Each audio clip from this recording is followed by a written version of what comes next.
का उसमें स्मरण रहा है। अब मालूम पड़े हम कह भी दें कि व्रत रखना पड़ेगा, अब मालूम पड़े हो जाता कई बार पंडित लोग ब्राह्मण लोग कह दें नहीं नहीं साहब तुमने इतना बड़ा अनुष्ठान करा, व्रत तो करना ही पड़ेगा। बापड़ा बेचारा आधा तो यूं ही मर गया। बताओ हमारे तो शुगर अलग ने बीपी अलग, वो क्या करूं। और उसने 2 दिन 3 दिन तो अनुष्ठान में बैठा ने, चौथा दिन पलंग पे पड़ गया। उसके बाद उसकी तो हालत खराब। तो क्या पंडित जी पूछे क्या हुआ है? ये अनुष्ठान में नहीं बैठा, आज हमारी तबीयत ठीक नहीं, हमारा छोरा के बिठाई लो। तुम तो छोरा के तो बिठाई लें, तो व्रत तो तुमने करे आज नहीं, बस तुम तो छोरा के बिठा लो, व्रत तो मैं कर लूँगा। वो क्या 5वें दिन तो क्या हॉस्पिटल ले गए। डॉक्टर बोला क्या करा? तो क्या व्रत रखा है, इनने कुछ नहीं खाया। तो डॉक्टर भी बोला तुम तो खाओ प्राण मत खाओ, तुम खाओ खाना वाना तुम तो बढ़िया चकाचक खाओ ने हरि गुण गा। शिव हम पहले भी कहे वल्लभ कुल की एकादशी करो, भले बकरी जैसे चरो पर एकादशी करो। तुम तो व्रत भी ऐसा मत करो कि जिसमें तुम भूखे रहो। तुम तो बढ़िया एकादशी के दिन भी खूब बढ़िया अच्छा मूंगफली का दाना वाना सेक सुखा के जेब में भरी लो, कहीं जाए अपना जोरदार। और चिप्स मिप्स तल के बढ़िया जो वेपर्स वगैरह हो नहीं, तो फ्रिज पे तल के रख दो, कहीं आलू तल के धर दो, कहीं राजगिरा की पूड़ी, कहीं मोहरधान, कहीं फ्रिज पे, कहीं वॉशिंग मशीन पे, कहीं इनंग कहीं उनंग, जहां से निकलो वहीं निपटा लो। पर कौन कहे कि तुम तो एकादशी के दिन भूखे रहो, तुम तो करो। भगवान के सब मालूम। भगवान गोवर्धन नाथ जी भी कहे कि मैं 8 बार खाऊं तो तुम भी खाओ रे दादा, तुम तो पर भूखा मत रहिजो, तुम तो खाओ।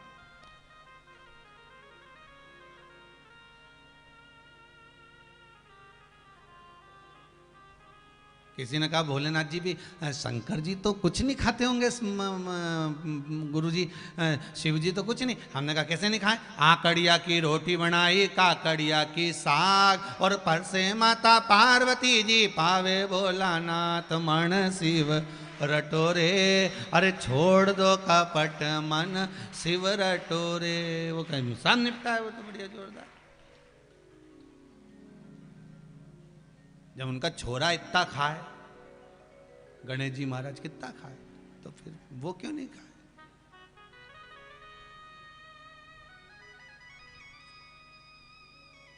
पिताजी अगर ठेले पे से आइसक्रीम लाते हैं घर बच्चों के लिए, तो पहले वो ठेले पे निपटाते हैं बेटा, उसके बाद लाए हो, तुम टेंशन मत लीजिए। अब शिव कथा कर रही है, शंकर भगवान बोल रहे हैं मैं शक्ति के साथ में, शिव और शक्ति ये दोनों वहां विराजमान है, दोनों वहां विराजमान है। जिस समय पर नारी प्रसव की अवस्था में रहती है, बच्चे को जन्म देती है, शिव शक्ति स्वयं विराजमान हो जाती है।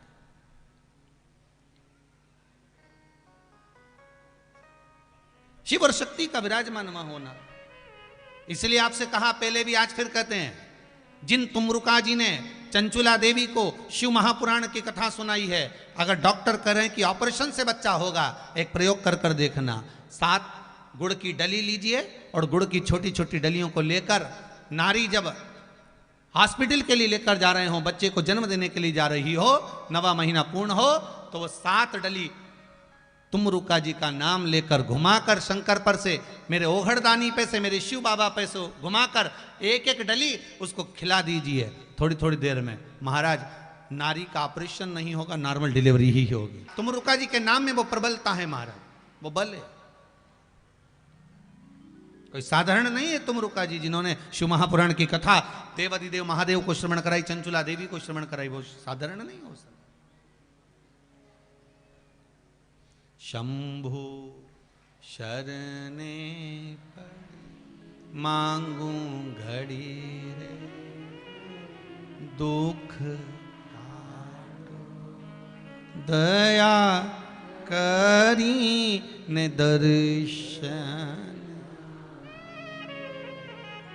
भगवान से निवेदन, शिव कथा कर रही है, भगवान शंकर की कथा कर रही है, बाबा देवादिदेव महादेव स्वयं कर रहे हैं, अये वृंदा, नारी के जो धर्म है, नारी का जो आनंद, उसका प्रसव का जो समय होता है, उस समय पर शिव शक्ति दोनों उसके साथ होते हैं, दोनों उसके साथ।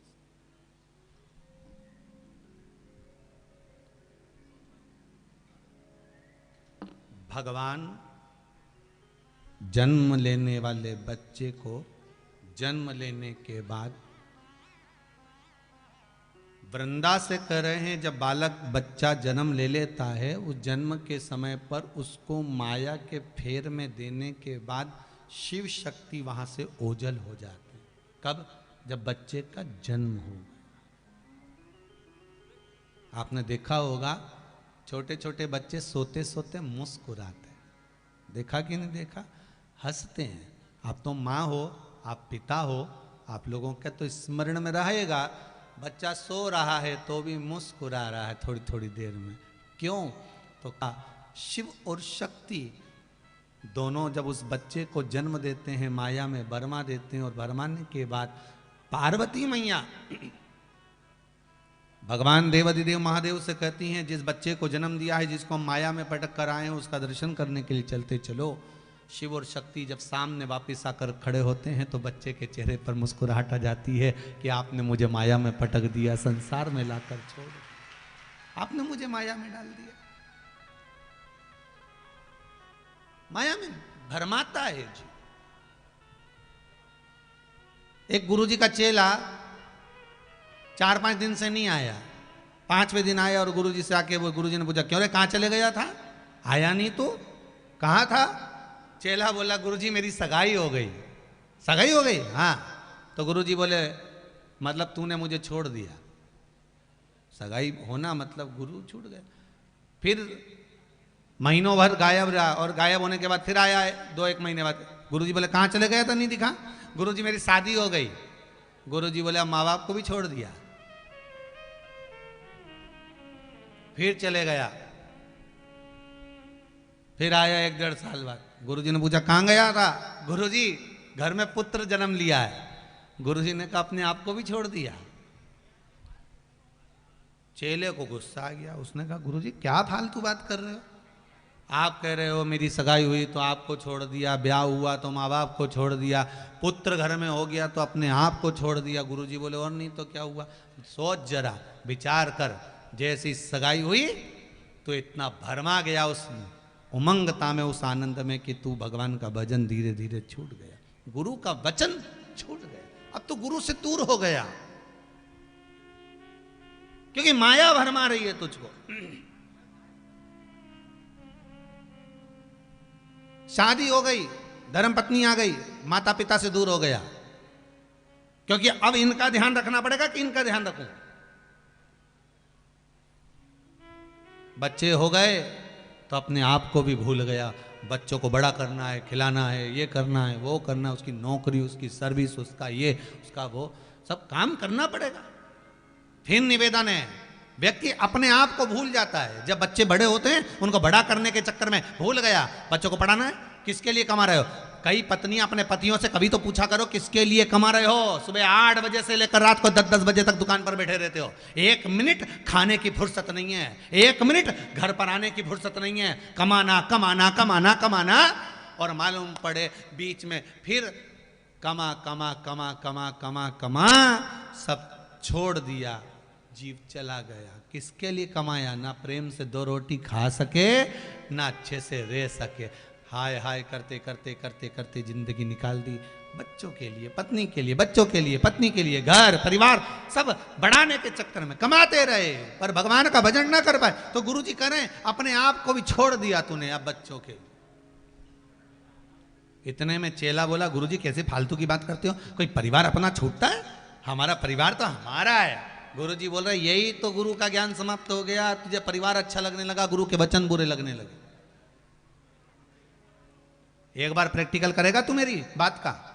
चेला बोला, कौन सा प्रैक्टिकल? अब तेरे घर में बच्चे भी हो गए, तेरी पत्नी भी आ गई, तेरे माता पिता भी हैं, हाँ तो एक काम कर, मैंने तेरे को योग साधना सिखाई थी, याद है तेरे को? तो क्या हाँ योग साधना सिखाई थी तुझे, वो याद है? मैंने तेरे को श्वास रोकना सिखाया था कि श्वास रोक लिया कर इतने घंटे तक। हाँ गुरुजी मेरे को आता है, कर सकता है? कर सकता हूं। तो एक काम कर, कल तू तेरे घर पे थोड़ी देर श्वास रोक के पड़ जा, देखे तेरे घर वालों का क्या असर पड़ता, तू तो पड़ जा। गुरुजी श्वास रोकना तो आती मुझे। गुरुजी बोले, बस तो पड़ जा। और गया घर, और सवेरे उठा, उठ के योग साधना से इसने थोड़ी देर श्वास को रोक लिया।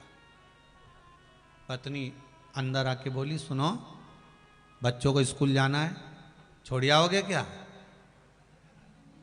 ये तो श्वास रोक के पड़ा था।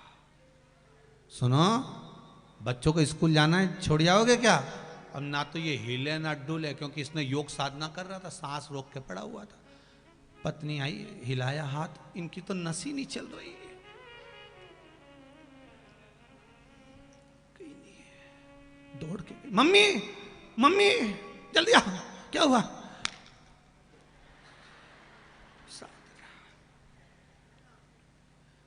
अब इतने में ये मम्मी को बुलाने गई, इतने में इसने जल्दी से 2-4 सांस ले ली, फिर सांस रोक लिया। योग साधना, सांस रोक के फिर पड़ी गया। माई छोरा छोरा छोरा, चले ही नहीं, एक तो गई, सांस भी गई। पत्नी भी दौड़ी, माँ भी दौड़ी, पति को माँ बुलाने गई, पिता को, वो बच्चों को बुलाने गई। इसमें 2-4 सांसों ले, राम जी भगवान, रियाज बहुत दिनों से नहीं हुआ ना, इसलिए जल्दी जल्दी सांस लेना पड़ रही। तो उसने फिर योग साधना, जैसी भाई सांस ली। इतने में माँ दौड़ती दौड़ती रोती रोती बोली, कोई गुरुजी के बुला के लिया। ये गुरुजी के यहीं जाता था, गुरुजी बचा लेंगे तो अच्छी बात, जाओ जरा गुरुजी के पास। इतने में गुरुजी आए, क्या हुआ? छोरा चले गया। बताओ, बच्चे छोटे छोटे। गुरुजी बोले कुछ करा? कहीं करो, अब तो चले गया, अब कहीं करो। मालूम ही नहीं पड़ा, वो तो सो रहा था, वो तो बहू ने देखा। अच्छा, गुरुजी ने तो अकल दी थी,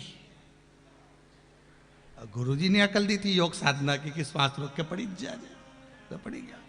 अब गुरुजी भी हाथ माथ सब देख दुखा के बोले, अभी थोड़ी बहुत तो कसर बाकी है, जल्दी जाओ, एक दूध का कटोरा भर के लाओ, जल्दी जल्दी जाओ, दौड़ के जाओ जल्दी। और दूध का कटोरा मंगवाया, दूध का कटोरा। अब जो दूध का कटोरा बुलवाया, इसमें शक्कर मक्कर मिलेगी नहीं मिलेगी, मिश्री वगैरह कहीं नहीं मिलेगी, जल्दी जाओ मिश्री दौड़ के लाओ, शक्कर लाओ। तो शक्कर लाके दूध का कटोरा में गुरुजी ने उसकी छाती पे दूध का कटोरा धर दिया, उसमें शक्कर चम्मच से घोल दिया, घोर के, और गुरुजी ने हाथ में लेके ऐसे उसके ऊपर से 21 बार बड़बड़ा कर, न जाने कौन सा मंत्र, ऐसी सोए रहे, सांस पूरी घेर ले, अंदर घेर ले, सांस पूरी रोके रहे, सांस मत निकाल देना। अब इनको लगा कि मंत्र पढ़ रही है अपन, तो गुरुजी तो बोले सांस मत निकाल देना, अंदर ही रखे, ऐसे ही पड़ी दीजिए। 21 बार उतारे गुरुजी, पड़ी दीजिए, कल्ला हुई जा, एकदम कल्ला हुई जा, दूल्हे की तरह, जैसे घोड़ी पे दूल्हा नहीं चढ़े, कल्ला थम, ऐसा हुई जा, वो तो कल्ला।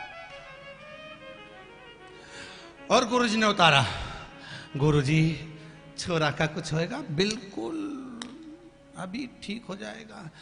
मैंने ये दूध में इसके प्राण को लेके आ गया हूं। एक काम करो, तुम जो लोग खड़े आए, तुम में से कोई भी एक जनी दूध पी लो, तुम पियोगे तुम मरी जाओगे ना, छोड़ा टिकी जा तुम। सबसे पहले गुरुजी ने माँ को दिया, तुम पी लो। माँ बोली मैं कैसे पी लूं, कैसे पीऊं? अब ये चले भी जाएगा तो छोरा छोरी पोता पोती को तुम्हारा ही देखना है, इनकी भी तबीयत अच्छी नहीं रहे। अब इनकी तबीयत ठीक नहीं रहे तो इनके दवाई गोली कौन देगा? बहू कोई देखे? तो मैं बहू से कहा तू पी ले, पी तो लेती पर बच्चे छोटे छोटे।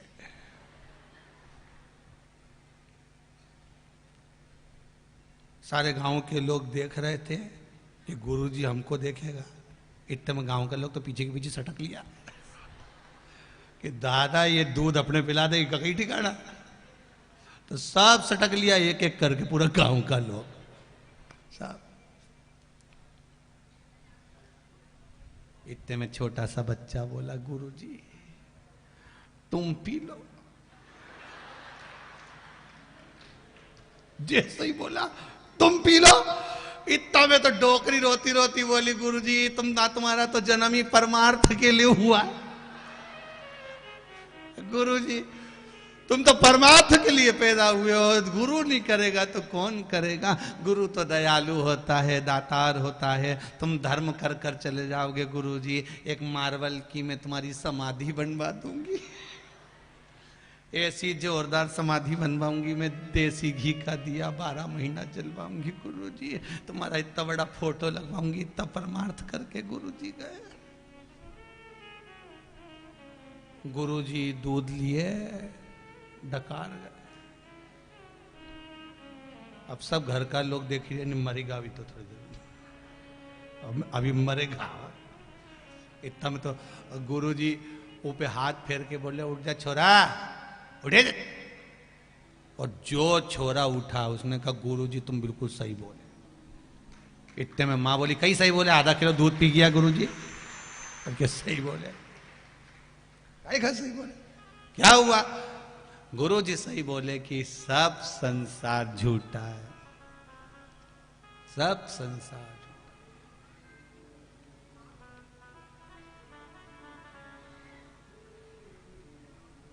सब संसार झूठा, बस केवल एक सत्य है। तेरी शरण शंभो, तेरी शरण, हमें अपनी शरण में रख लेना शंभो, तेरी शरण। सब छोड़ दिया, कुछ नहीं। संसार मिथ्या, बेकार, भरमाने वाला है, छोड़ दिया। बस यही शिव महापुराण की कथा कर रही है। प्रसव के समय पर भगवान देव अधिदेव महादेव शक्ति के साथ में विराजमान रहते हैं। ऐसे 2 प्रश्न का उत्तर देव अधिदेव महादेव ने माता उस सुंदर वृंदा के सम्मुख में अपने पति के जाने के पश्चात 5 प्रश्न में से 2 प्रश्न का उत्तर मेरे भोलेनाथ उसको दे दिए। अगला प्रसंग जो शिव महापुराण की जो कथा है, सुंदर चरित्र आप लोगों ने श्रवण किया है। देवराज नाम का ब्राह्मण कथा को सुनने के बाद चोरी कर रहा था, जो धन लाया था, देवराज प्राण छूट गए उसके, और अंत में वो परमात्मा के धाम चले गए। बिंदुक नाम का ब्राह्मण